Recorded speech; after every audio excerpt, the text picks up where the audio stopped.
Hello, everybody, and a warm welcome to Chapter 5 of 2 Week, 2 Strong 2.0. My name is Rashid Khan, and thank you so much for joining us this afternoon. I know it's a beautiful weather today in Islamabad and Lahore, and there is finally some very little a relief from the heat wave in Karachi as well. So we can now enjoy the sea breeze and enjoy the lovely weather in other cities. And again, I'm really impressed to see your commitment to learning and personal development. Thank you for sticking around and joining us for another chapter of TWTS. And what an exciting edition this has been so far. Simply world class. After trainers joining us from United States, Australia, United Arab Emirates, and Canada. Today we have a highly experienced thought leader who's joining us all the way from the United Kingdom. But before I share the trainer's introduction and tell you more about the agenda of today's webinar, a few very important announcements. Most important, please make sure your MyACCA account is fully up to date. All your contact details and payments should be in order. So if you have not renewed for 2021 yet, please do it today, so you remain fully supported in your career journey and keep smashing one milestone after the other. Those who are inquiring about certificates and recordings, please rest assured all the recording links are regularly emailed after the session, and individual certificates are also emailed automatically to those who attend the full session. And there is a highly valuable future ready business professional certificate waiting for those who will attend all the chapters of this season's 2 Week 2 Strong live. And today's topic is the CFO of the future. Ladies, gents, everyone, we are really fortunate to have with us Clive Webb from our very abled professional insights team. He's the Senior Professional Insights Manager at ACCA. Clive deals with business and technology related matters from the perspective of a Chief Financial Officer. His research interests include the application of digital technologies to the finance function and how they impact on the people and processes they support. Clive is the author of a number of ACCA reports on the future of finance function, the role of technology, and how insights can support the growth of an organization. His most recent report, which is also my favorite, however, considers the impact of inclusion in the profession. It's called Leading Inclusion. He has a particular interest in the personal development aspect of an organization. Prior to joining ACCA, Clive worked for one of the big four accountancy firms, firstly as an auditor, then in IT assurance and control.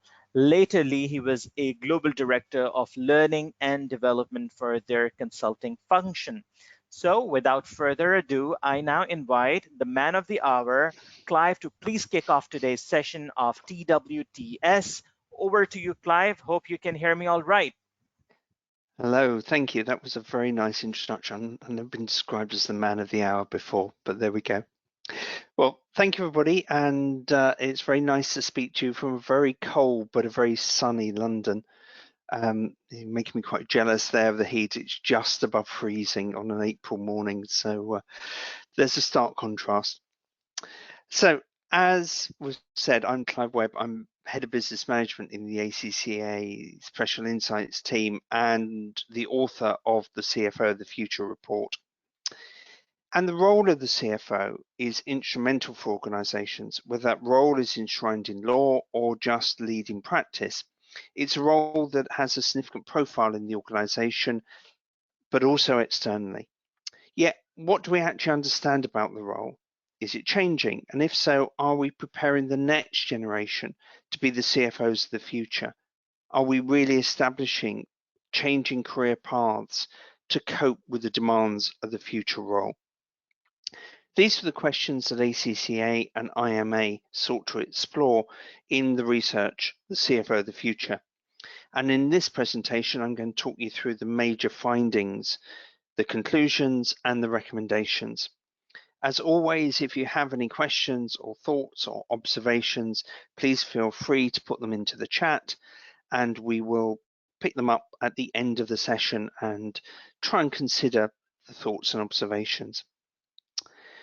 So the research itself was developed from a survey of just over 1,000 respondents, including CFOs and CEOs, and the views also of attendees from 10 virtual roundtable discussions that we held. Both of those activities were undertaken in June and July 2020 and reflect the position of the CFOs at a time when the pandemic was challenging their roles and responsibilities. And that impact of the pandemic is something that we'll refer to during this presentation. But let us start by looking at a quote. And the quote comes from one of our roundtable participants. And as you see from the quote, they're stressing that the role is becoming ever broader, that there are technology implications as well as leadership implications.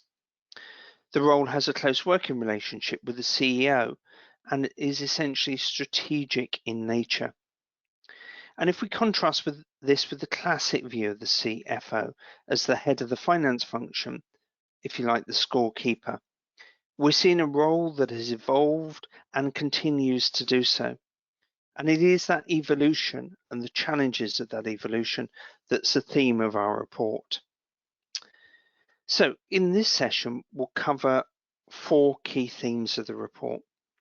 Firstly, we'll do a stock take, if you like, on how we perceive the role of the CFO at present.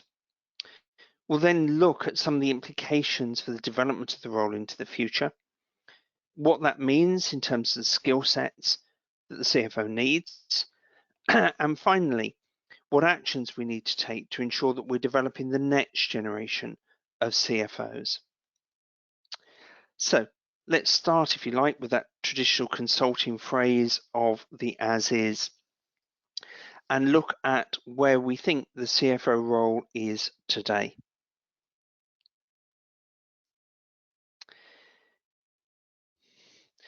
We started by asking the 1,152 ACCA and IMA members, together with a number of non-member CFOs and CEOs, what they thought was the relative importance of the CFO and how it was changing in relation to that of other C-suite executives. 72% of the respondents felt that the role was either increasing or significantly increasing. And when we looked at the responses of the approximately 200 CEOs who completed the survey, that 72% became 82%. Yet in contrast, only 66% of CFO respondents felt it was changing. And this perception gap between the CEO and their expectation and the CFO and their delivery is something that occurs repeatedly through the survey results and was a major theme in our report. There clearly is an element of an expectation gap, one that we potentially can capitalize on, as we shall see. As I said, the survey was undertaken in June 2020, and it would have been remiss of us not to have considered the impact of the pandemic on the role. We've all seen finance functions needing to become more responsive as planning horizons have changed dramatically. CFOs in some instances have been left with just a core group or maybe even just themselves working on the finance function, as organizations have struggled to understand and manage the impact of the pandemic. So how did our survey respondents see the impact of the pandemic on the role? About 58% thought there'd been some change, with 7%, the red zone, thinking that the role had changed completely. When we look at the CEO respondents again, 25% said it had changed completely and 29% said it had changed significantly. And again, this underlines the CFO-CEO relationship as fundamental to the success of organizations through the pandemic. And potentially it's an attitude that we underplay as finance leaders. We also asked our survey respondents how they perceive the attributes of the 4 key audiences for the CFO community that they thought were valued most. And our respondents had differing views, as you might well expect, on those attributes from the perspective of those audiences. We looked at, excuse me, the general public, the investor community, chief executive officers, and their fellow peer group. When they considered the general public's view, ethics and trust were clearly the most prominent attributes, followed by communication. In contrast, strategic insight rated very highly from the perspective of the investor community, yet not did so for the general public. Likewise, CEOs were thought to rate strategic insight and leadership as well as industry knowledge as the most significant. And finally, other CFOs perceived that having accounting and finance experience was the greatest attribute. So whilst we might expect some element of variation, the range and relevance of each of these attributes that we identified underlines the breadth and the importance of the CFO role. It's long surpassed simply just being about financial expertise, but it demonstrates a broad range of skills which play in different ways to different audiences.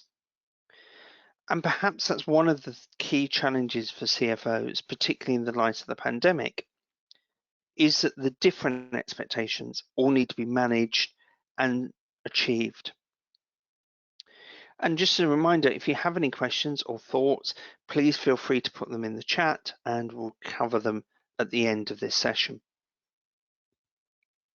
So, we couldn't look at the current position of the CFO without actually understanding the challenges that they currently faced. And again, in context, this is June 2020. Unsurprisingly, when we asked what the top 3 challenges were, technology transformation, the speed of business change, and governance, risk and compliance were the leading factors. The need to address the changing working environment, one where customer centricity is at the heart of digital transformation, can't in reality be very far from any CFO's agenda. Indeed, ACCA and Alibaba Cloud consider this issue in the joint paper on digital transformation and the role of the CFO, which was a precursor to this report. Perhaps surprising was how low the sustainability agenda was ranked by our respondents. Given the attention on net zero and the focus towards climate challenges and carbon neutrality, we see again in this survey, but also in other recent ACCA surveys, that the role of finance in business in relation to the sustainability agenda ranks far lower than one might expect. Whether there is a belief that accountants can really change the world or have an important role to play in this agenda is one that we clearly need to debate and discuss. Yet it's probably fundamental to many of the future decisions that finance leaders will need to take. So that low score, down about 27%, actually contrasts with some of the other elements. It's also interesting to note that succession planning for the role was seen as an even less challenging aspect. Maybe this is something that CFOs feel that they're actually well in control of, and we'll explore some of those thoughts and observations a little bit later on in the presentation. So let's draw some conclusions about the CFO of today. Our review suggested that the role has moved on significantly beyond that of pure financial stewardship, that it's still an important role, and that for many of our interviewees, it was an essential core of the role to have that financial stability and stewardship. However, the role itself has moved beyond that. It's strategic. It looks at a broader agenda, not just that financial one. It's transformative. At the heart of digitalization and the journey that organizations have taken in recent weeks, months, and years to be really customer-centric and the ability to cope with the recent shocks of the pandemic. But it's also a role that is an adjunct to the CEO. And as one interviewee encapsulated it, if the CEO is the forward thinker, then the CFO is the conscience of that role, enabling but providing appropriate challenge. So that CEO and CFO dynamic is one key element of the CFO role of today. But what of the future? In order to frame this, we started a discussion around 6 hypotheses, 6 notions of what we considered the role of the CFO to be going forward. And it's worth spending a few moments exploring those and considering what we thought might appeal to people. Firstly, in red, the stakeholder focus, that the CFO role shifts from one that's predominantly focused on stakeholder and investor management, one that's increasingly focused on stakeholder and investor management, rather than just safeguarding and reporting of assets. Many of our roundtable respondents and participants questioned the word rather. They indicated a preference for a phrase such as well as.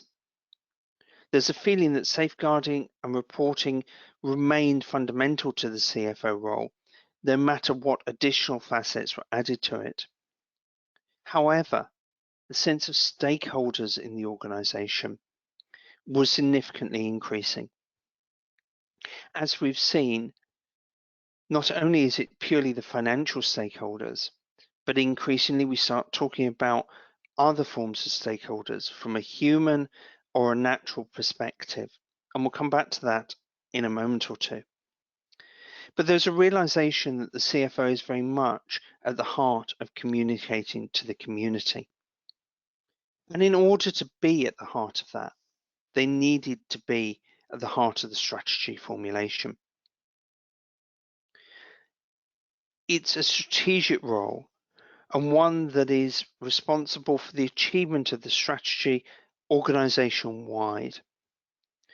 And if organizations are to achieve growth in our third hypothesis, then we need to focus on how we achieve that from monitoring and performance, not just concentrating simply on cost control, which traditionally has been the perception of many of the CFOs, but rather into one that talks about growth and opportunity and uses strategy to deliver that. But to achieve that growth, we also need to look at purpose. The 3 Ps of purpose, people, and profit that are increasingly referenced as the strategic objectives of organizations. Should the CFO role encompass a broader role that is relevant to all 6 of the capitals defined by the IRRC's framework of financial, manufactured, intellectual, social and responsible, and natural? And is that really looking more towards a broader view of what performance equates? Organizational success increasingly is not just about financial performance. And if that is true, then in our 5th hypothesis, the CFO was becoming the CPO, the Chief Performance Officer, some term it the Chief Value Officer, with a broader remit to manage and report on performance across those capitals. It's a role that promoted forward modeling, the use of tools such as predictive analytics, rather than just reporting on the past. As we've seen, the ability to analyze, interpret, and understand the potential of the future is becoming increasingly relevant. One CFO commented that the ability to define what performance looks like in an entity is fundamentally a contention for the soul of the place, because you get to say what is good and what is bad. And if you've got that, you're largely running the show. And it's a space that CFOs and finance functions need to play in. Our final hypothesis looked at career progression. And did this mean that the CFO role was progressing towards the next stage of their career to be a CEO? Had the CFO role become a strategic stepping stage in that journey? And some felt that there was an opportunity, although, as we'll see, this was really a mixed bag of responses dependent upon different geographies and different entities as to whether that opportunity was likely to be realised. Some felt that it was a step too far, and CFOs lacked the entrepreneurial spirit of the CEO. Overall, when we looked at these hypotheses, some roundtable participants felt they'd already been achieved. Others felt that it was a journey that was underway. This wasn't a question of organisational size, but rather one of personal perception. And it's the perception of the role and the opportunities that the CFO seizes that are the key to this transformation. So we posed those 6 hypotheses to our survey respondents. And as you can see from the graph in front of you, they had mixed views of the hypotheses. And if you concentrate on the red elements and the blue elements of the bars, these are the people that already see this happening and that are currently planned. You'll see that almost all the hypotheses, except for career progression, actually record over 50% of people thinking that this is a journey that we're already on. The survey respondents had mixed views, as I said. They saw that the CFO had a role to play in the formulation of the business strategy, and for 58% of them, that was either achieved or would be in the short term. And it was a similar response for forward insight. The balance of the role has also shifted for many, and it was focused on stakeholders rather than just safeguarding and reporting. Defining relevant stakeholders proved to be an interesting question. And many roundtable participants, as I said, drew that broader view of actually needing to think about stakeholders in many different senses and how the CFO related performance to those stakeholders. Career progression towards the CEO role was seen as the least, but still 42% of the respondents believe this will be achieved in the short term. There were some geographic variations of the responses, particularly for this last factor, with Southeast Asia being particularly forward-thinking, whilst areas such as the Middle East felt that it hadn't happened at all, and areas such as Western Europe being quite conservative as well. Across all the hypotheses, the CEO respondents were more conservative than the CFO ones in terms of the overall achievement and whether these were being advanced in the current time or not. So again, perhaps there is this expectation gap between CEO and CFO, with CEOs really having more space and opportunity for that trusted right hand, rather than the CFOs perhaps being more conservative and traditional in their expectation. And potentially that gap could present a risk for CFOs in the future. So, what do we think of the role of the CFO of the future? We see it as continuing to broaden their leaders, their stakeholder managers, as well as safeguarders of assets and finances. But increasingly, they're looking towards a broader definition of performance rather than just a narrower agenda. So what do you think of those hypotheses? Do you have any thoughts or observations? If you do, please feel free to put them into the chat and we'll pick them up towards the end of this session. There's plenty of time for questions and answers from you all. So if we've done our analysis of the as-is state and the to-be state, let's see what we can infer about the future skill set of the CFO. So what actually is this role? And how is it building? And how do we make sure that we have the right talents to be able to deliver on the expectation? And at the heart of this role remains financial acumen. My red circle in the middle of the diagram. The financial skill set that the CFO started with their qualification. And for all those who participated in the roundtable, this was the bedrock of their competence. Yet that competence was expanding into many other areas. Firstly, the ability to be strategic and understand the development of the business, to be at the heart of the development of the business model, to understand what that meant and the future direction that the organization needed to take and the necessary investment. And to balance that with a robust set of ethics, governance, and risk management that focus on achieving the goals of the organization in a controlled and effective manner. But there are also technology transformers who embrace data. And for many survey respondents, the CFO was seen as the custodian of the organization's data.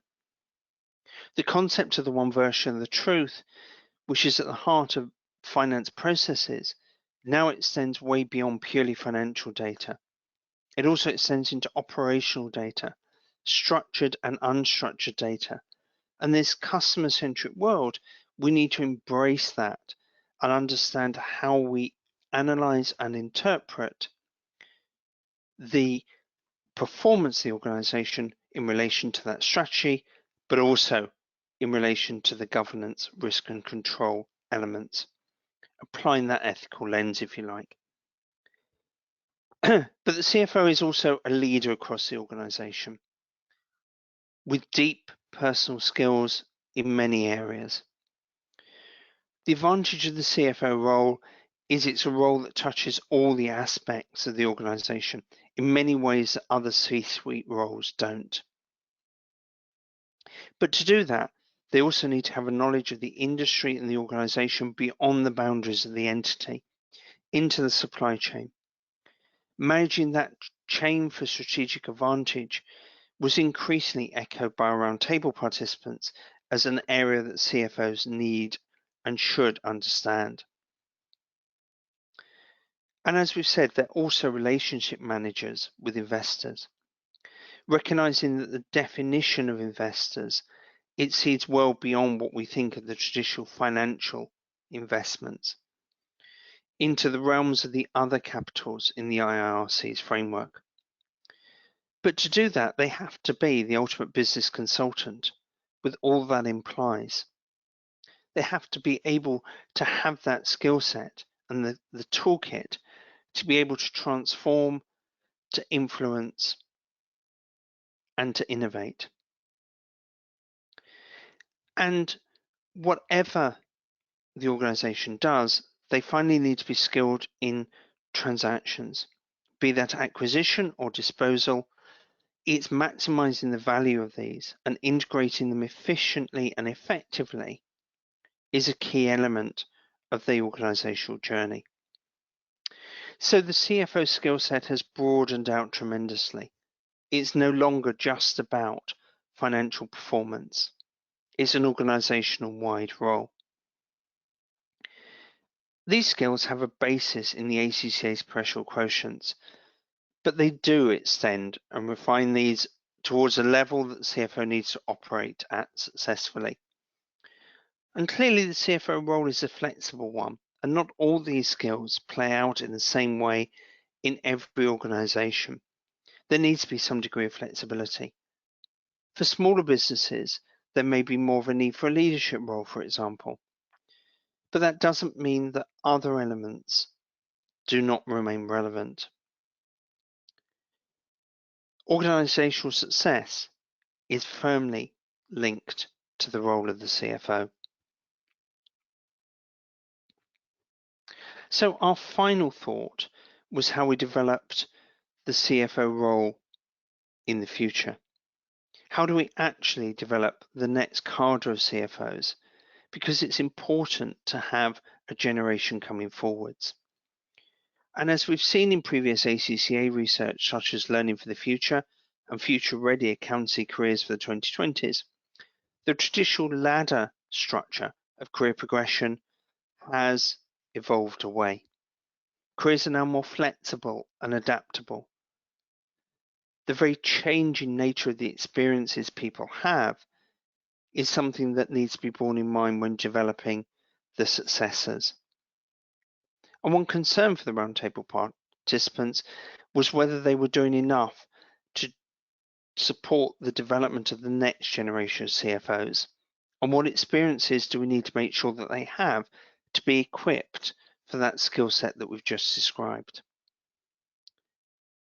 So to start this, we asked the survey respondents whether they considered that we were paying enough attention to the development of the next generation of CFOs. And as you can see, just under half said that they thought not enough attention was being paid, and about a further fifth said that they were not sure. So this may suggest that we are not creating the career pathways that we need to develop the next generation. A challenge, especially as the ask of the CFO is becoming increasingly more significant. Interestingly, only 25% of the CEOs who responded to the survey thought that enough attention was being paid to this area. So clearly, we have an opportunity that we need to think about and capitalize as the generation of the CFO continues to evolve. So how do we develop the next generation of CFOs? What steps are we undertaking to ensure that we have a future-ready generation? For many roundtable participants, it was a case of developing skills on the job, growing experiences. Many CFOs commented that they always sought to develop somebody as a successor so that the organization that they were currently working for was never left without the capability. And interestingly, we speak about the need for broader experience, for finance teams to become super connectors. Yet only 29% of those who responded to our survey thought that secondments out of finance were an active step to actually develop the next generation of CFOs. And again, perhaps there's an opportunity for more lateral thinking. Yet we do see informal learning, continuous learning, working with peer networks, and rotations within finance as important elements of developing the next generation of CFOs. And it's important as finance leaders that we actually understand how that can be achieved and the steps that we need to take. So what experiences do finance leaders now need?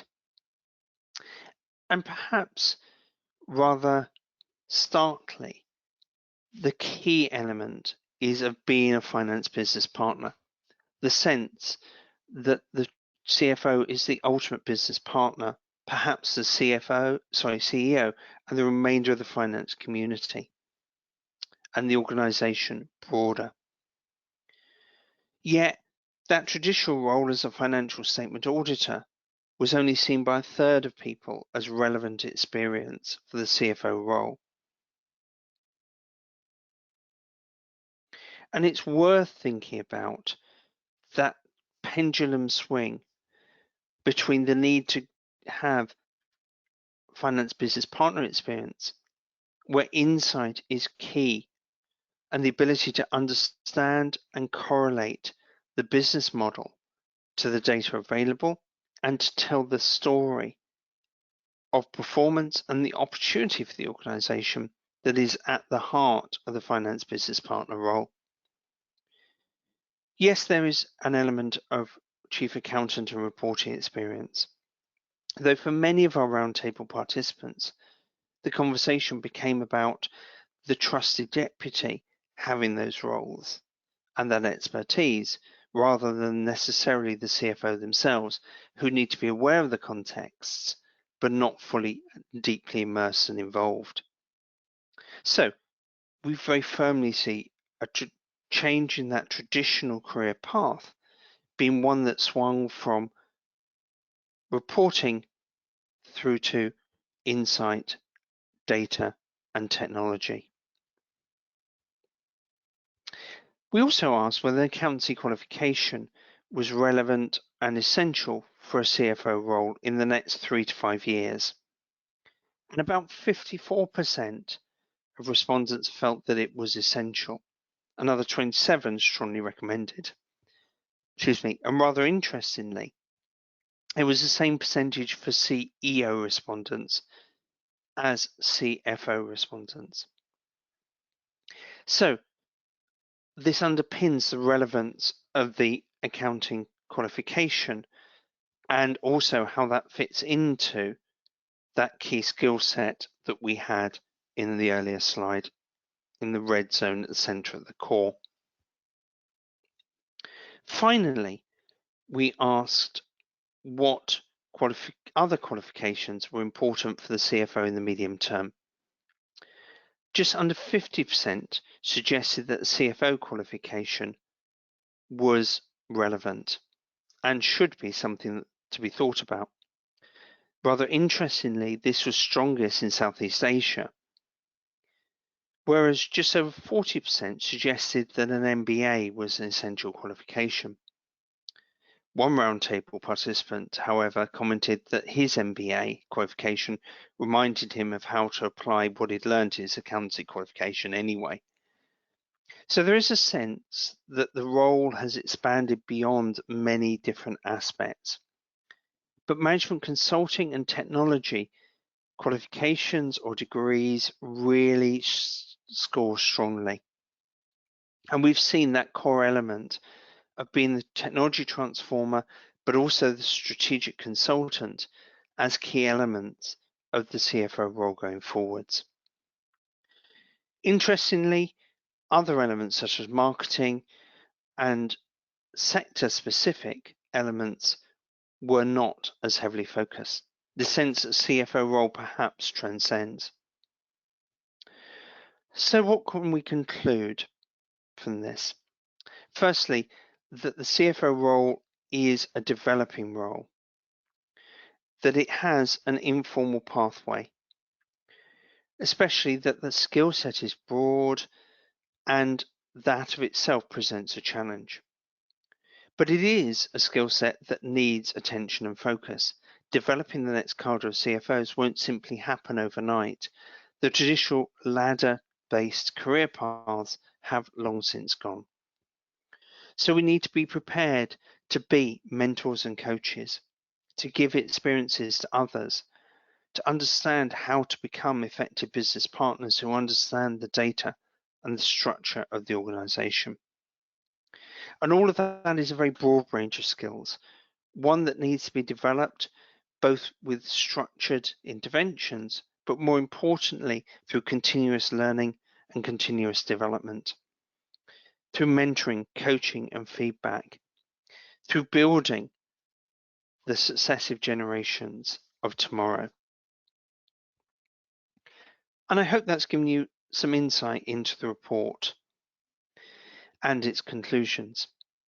There's more than I can cover in a summary and a presentation.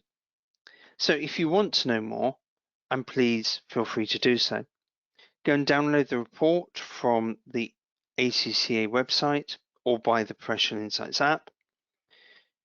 Look at the summary or listen to the podcast that's available. So those are my thoughts, observations, and now time for any questions if we've got any. Thank you, Clive, for the wonderful presentation. And as a quasi finance professional myself, I think there were some really eye-opening facts and insights in the presentation, and we really need to rethink about our careers and the skills and the knowledge that we need to develop. And we are receiving a lot of praise. People are really loving the session and are finding it very useful. So let's start taking questions. So there's a question from Ayaz Javed. In his words, and I quote, what do you say if a CFO is continuously involved in a business-specific research focusing towards digitization of the processes to make their operations efficient and effective, don't you think it is also a skill set which needs to be adopted by CFOs and managers? So the skill of research and insights. Yes, I think that's very true. I think the word you use predominantly, I think you use predominantly. I think it is a balance. We shouldn't lose sight of the more traditional aspects, but I think what your question encapsulates is the future of organizations is digital. Transformation, we've talked about in other ACCA reports recently, and will continue to do so. Transformation is a really significant factor as we start to become increasingly customer centric. And those organizations that have really coped with the pandemic have been those that were probably on a transformation journey already, and B, were those that were able to capture insight and to articulate and tell that story. So that requires, back to your questioner's point, that requires us to have the understanding of the business model, to understand that business model in the context of the data model, so where the data flows and how performance across the capitals can be reflected from that data model. And to do that, you need to be somebody that is at the heart of transformation and understands how technology and data flows. But it isn't just about technology, it's about data. Somebody described to me the other day, and I like this analogy, technology is the pipe, data is the content that flows through the pipe. So it's a combination of the two that is vitally important. And I think for CFOs, organizations increasingly are reliant on technology in whatever form, and they have to be on top of that agenda. Right, really nicely put, and I fully agree. Clive, we have another question. This is from Mohammed Ijazul Haq. Mohammed is asking, what do you think, how much corporate and legal knowledge is required to be a successful CFO? I think that fits in my red core bit.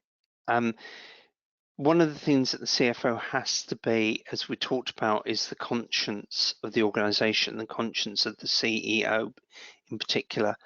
And that CEO CFO trusted dynamic is very much about appreciating where the CEO wants to go with the organization, but being the conscience and the voice of sanity and realism that attaches to it.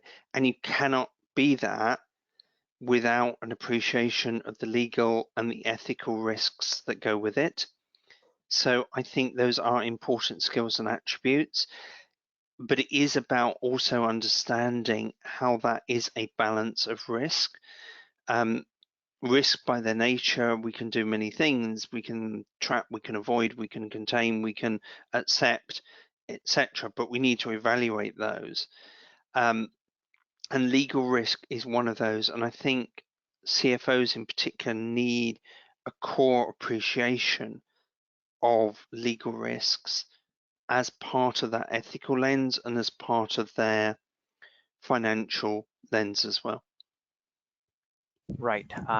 And we have actually similar question has been asked by a lot of people, so I'm just taking this from Shahzaib.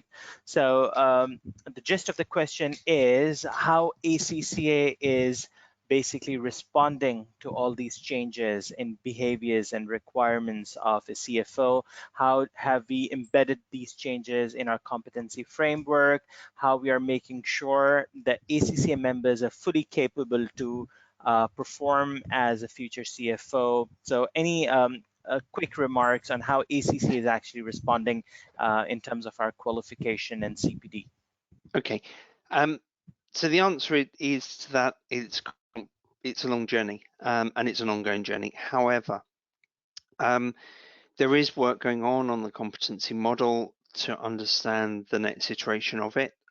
which is an important aspect of this, because we've got to recognize that those skills continue to evolve. So it isn't just about what we learn in the qualification, and we are deepening the qualification in a number of areas, particularly around data, analytics, the use of technology, etc. But it's also what you use and how you develop once you're qualified. So for example, there's a certificate in digital innovation in finance, which will talk to some of those technology aspects that I've talked about and some of the data aspects I've talked about. That's a useful tool for understanding some of the transformational elements that I've mentioned. There's a certificate in data analytics, for example. Use those as opportunities to deepen your knowledge relevant to some of those aspects. They're also technology tracks around cyber, around machine learning, around robotics and intelligent automation. So understanding those is fundamental. We will continue to develop and add to the CPD programs more and more pieces that give you skill sets in those areas, and quite a lot of those translate back into changes in the qualification that are then made, so that the generation starting to enter the workplace as accountants already have the skills that we include in continuous education. That said, with technology, one of the things I would just pause and focus people on, and this comes out from the Digital Accountant Report, go and read that one as well, this talks heavily to this, is that it is the business use of technology. We don't have to be the ultimate person that knows in depth every technology. What we need to know is how it relates to the business strategy of the organization and the data flow within the organization. So technology is a very broad thing. It isn't just about the mechanics of the application or the bots or the cloud or anything. It's a very broad subject as well. So keep versed, keep reading, keep understanding, seize opportunities, use CPD as well. Right. And So that seemed a very all our long answer. No, I think it was a very good answer. So you have pretty much covered all the aspects of how people can stay abreast and keep ahead in these very, very challenging and ever-changing times. And all our members are encouraged to visit acaglobal.com. There's a dedicated section where they can find some exciting CPD resources, and also make sure your contact details are up to date on your My ACCA so you don't miss any email communication or any SMS from ACCA, because we are regularly organizing a number of webinars and events where we upskill and retool our members. So Clive, we have a question from Mohammed Faisal Kadir. Faisal is asking how COVID-19 has affected the role and responsibilities of a CFO. I think that's an interesting one, and we're currently doing some more research in this area. What I can initially say is I think it's been an opportunity for the CFO in many organizations. The reason I say that is a lot of CFOs have increasingly been brought into broader and more strategic conversations as organizations have needed to flex, adapt, change, respond to the ongoing developments that this pandemic has brought us. I think what it has done is reinforce the value of a quality CFO to an organization. And that's not just about managing liquidity. It's about understanding the impact of decisions through potential scenarios and the ability to provide guidance on what you can do and what the data tells us is going on. That said, I think there are other opportunities for CFOs increasingly to use more predictive tools to think about modeling potential outcomes for the future, to recognize that there are opportunities to change some of the traditional things that we do, particularly around planning, budgeting, and forecasting, to think differently about some of those. I think the CFO, as a result of the pandemic, has become more and more the heart of the organization. And it's an opportunity that we can't afford to waste, and we can't afford to lose sight of, because that relevance is really what's going to help organizations survive as we hopefully build out of this into a more normal or sustainable world. So I think it's a positive message for CFOs and for finance teams generally. That's right. The importance of finance professionals and CFOs have only increased post-COVID. Okay, so there's a question by Nauman Liaquat. Considering COVID from last 1 year, what should be planned for future, particularly for SMEs, if it pertains to a long period of time? So basically, it's about how SMEs, if there are CFOs working for SMEs, how they can have a strategic long-term vision for upscaling or scaling up, right? Yeah, and I think something has happened in the pandemic for the CFOs who work with SMEs, and again, that is a heightened relevance.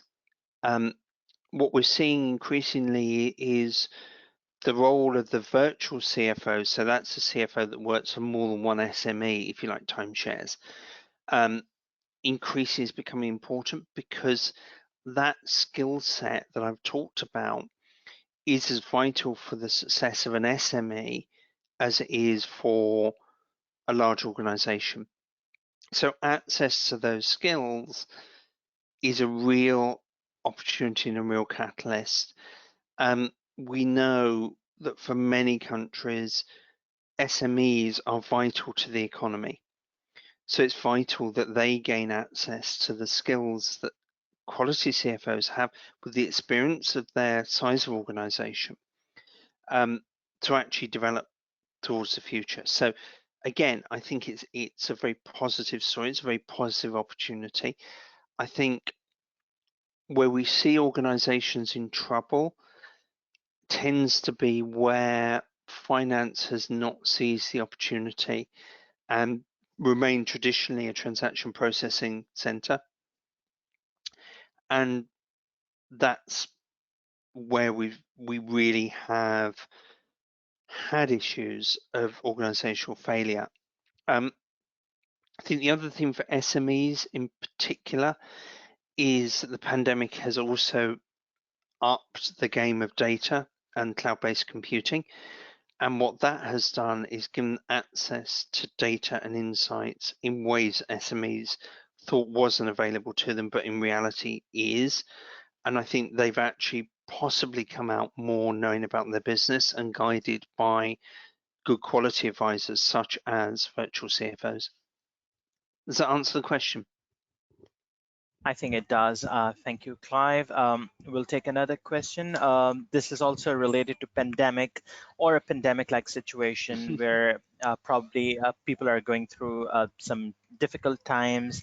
So the question is, what what are the skills that are needed in a CFO to really support an organization with, that is going through some sort of liquidity crisis or having difficulty accessing capital? So what are the skills that are needed in a CFO to address this issue? So I think there's probably about three I would highlight. The first, I think, is, again, back to data. I keep going back to data, but I think it's increasingly important. So the ability to understand the picture that the data is telling you and actually what is really going on in an organization at the present time is absolutely fundamental. So if you're an organization that is struggling with working capital, then it's understanding how the real business model is working to actually understand where capital potentially is being drained, or where the interventions are, and what you can do to maximize the potential. And it is then about understanding what the data tells you and what potential you have if you take action A, action B, action C, etc. Second part of that, once you've got that, is the confidence to be able to tell the story well. And obviously there is no 100% accurate story at the moment. There are a range of possibilities if X happens, if Y happens. But it's the ability to tell that story. And increasingly we're hearing lenders talk about the quality of the management team being one of the key factors in lending to organizations. So if they have confidence that the CFO is on top of the numbers, is on top of the organization and its model, understands and appreciates the risks and opportunities, then they're more likely to lend than if it's an organization where there is less confidence in the leadership. And that's becoming a significant factor. The final aspect to all of that is access to capital. It varies by country at the moment, but typically we're not in the situation we were in 2008, 2009, where we had a liquidity crisis. Actually, the interest rates are low. Capital markets actually potentially have a surplus of funds rather than a lack of funds.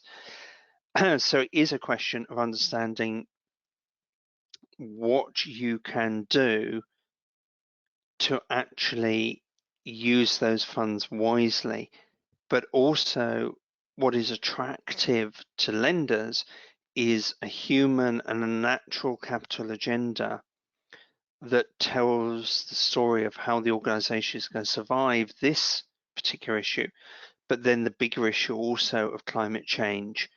And as we build towards countries talking about net zero and the impact of climate change, that's only to some extent been marginalized by the pandemic. And I think increasingly being on top of that and telling that story is essential. And it does come down even to working capital, because it comes down to what you invest in and how you create a sustainable organization for the future.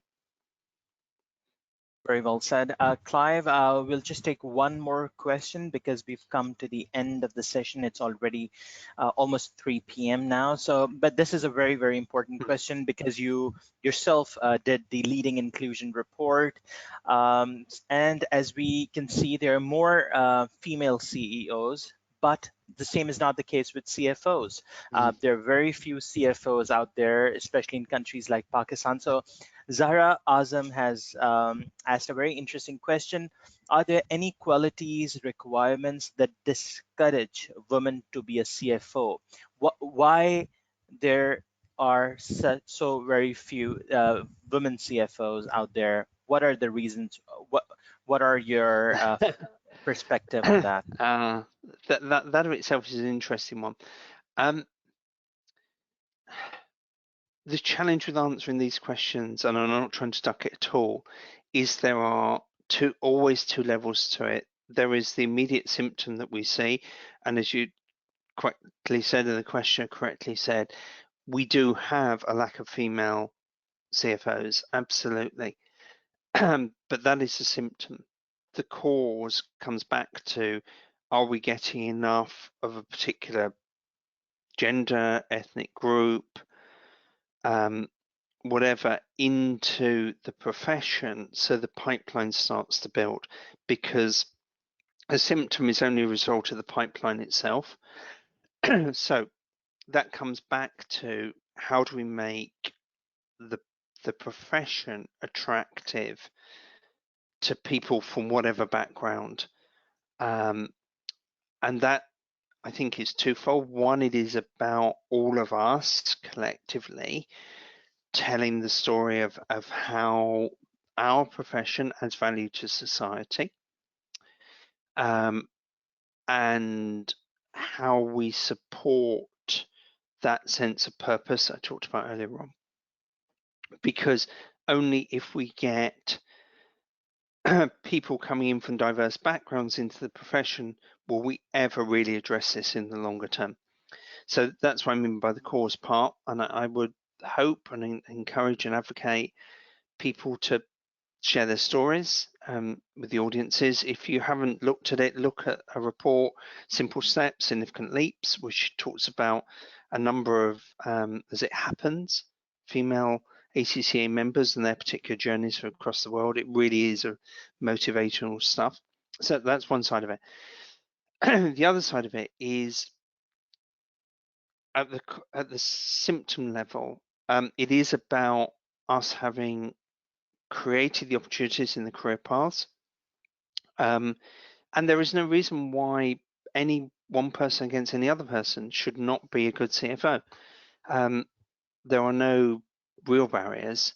It is about creating the life experiences, and as you saw from the graphs earlier on, it's about creating those opportunities for all in the right way, identifying your successor or your mentee and providing them with those opportunities and supporting their career in the context of their home and family life. And that sense of authenticity is something that I think the pandemic has brought sharper into view, and that's something we should support and cherish as well. So it probably isn't quite the answer you expected, but there we go. Thank you very much, Clive. And reading all the comments, I can very confidently say it has been a wonderful session. People loved it, found it very, very useful. And those who joined us late can view the recording. The recording will be available and will be emailed to you tomorrow. We will be back with another chapter of 2 Week Too Strong. So thank you very much for joining us today, and we look forward to hosting you again. And just final reminder, make sure your MyACCA is fully up to date. This is really, really important. If you haven't renewed, renew it today. Don't just think about it, just do it. This is very important. This is about your career. So don't sabotage your career path. Keep moving ahead and stay connected with ACCA and keep smashing all the obstacles. So thank you again, Clive, for joining us and sparing your 1 hour. Really, My really pleasure. appreciate it. All right. Have a good one, everyone. Goodbye. Bye-bye. Bye-bye.